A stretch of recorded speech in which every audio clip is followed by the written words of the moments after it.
Assalamualaikum warahmatullahi wabarakatuh.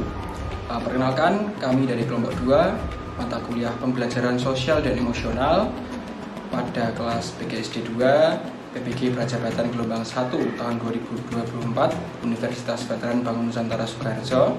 Di sini kami akan mempresentasikan hasil diskusi kami terkait dengan koneksi antar materi terkait dengan hubungan pembelajaran sosial emosional dengan lingkungan belajar yang aman dan aman bagi peserta didik pada mata kuliah pemahaman tentang peserta didik dan pembelajarannya.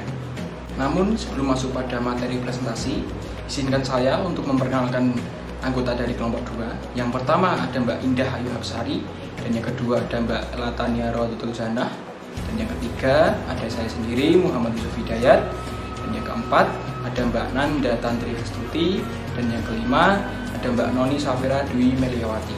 Kemudian selanjutnya pemaparan materi akan disampaikan oleh rekan saya. Saya persilahkan. Apa itu pembelajaran sosial dan emosional? Castle.org menjelaskan bahwa pembelajaran sosial emosional adalah proses untuk membantu individu, anak dan dewasa mengembangkan kemampuan dasar untuk hidup dengan baik. Nah, dalam hal ini, individu tidak hanya fokus pada diri sendiri atau hanya fokus pada keterampilan saja dan kompetensi saja, tetapi juga pada relasi yang lebih baik dengan orang lain dan lingkungannya.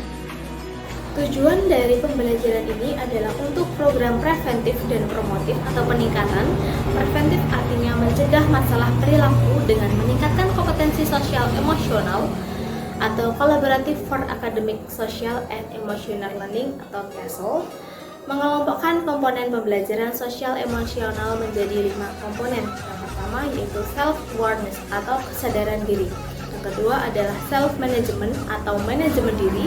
Yang ketiga responsible decision making atau pengambilan keputusan yang bertanggung jawab. Yang keempat ada social awareness atau kesadaran sosial. Yang kelima ada relationship skill atau keterampilan sosial. Nah, selanjutnya akan dijelaskan mengenai hubungan pembelajaran sosial emosional dengan lingkungan belajar yang aman dan nyaman bagi peserta didik pada topik 6 mata kuliah pemahaman tentang peserta didik dan pembelajarannya. Hubungan antara yang sudah saya pelajari dengan modul-modul pembelajaran sosial emosional sehingga dikatakan sangat penting dalam memenuhi layanan yang berpihak kepada peserta didik, diantaranya yang pertama, kesadaran emosional. Modul pembelajaran sosial emosional menekankan guru profesional atau konselor agar dapat membantu peserta didik mengembangkan kesadaran terhadap emosi mereka sendiri dan memahami lingkungan sekitar.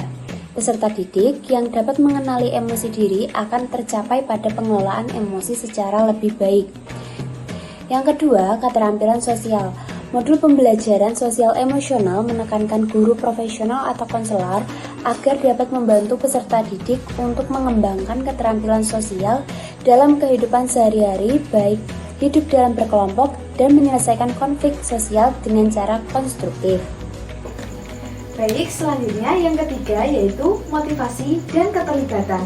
Guru profesional atau konselor perlu memperhatikan pemberian layanan yang berpihak pada peserta didik agar keterlibatan peserta didik dapat berdinamika dalam proses pembelajaran, sehingga guru profesional atau konselor diharapkan mampu mengembangkan motivasi intrinsik dan membangun rasa percaya diri peserta didik dalam proses belajar, sehingga menghasilkan hasil belajar yang lebih optimal.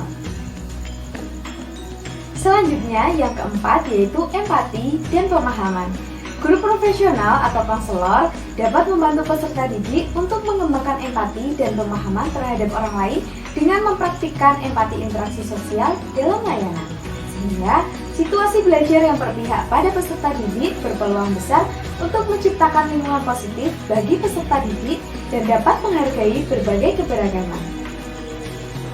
Kemudian pada bagian kesimpulan, yakni lingkungan belajar dan suasana belajar yang kondusif akan membantu tumbuhnya kesadaran diri pada peserta didik tentang perasaan, kekuatan, kelemahan, nilai-nilai yang dimiliki dengan lebih baik.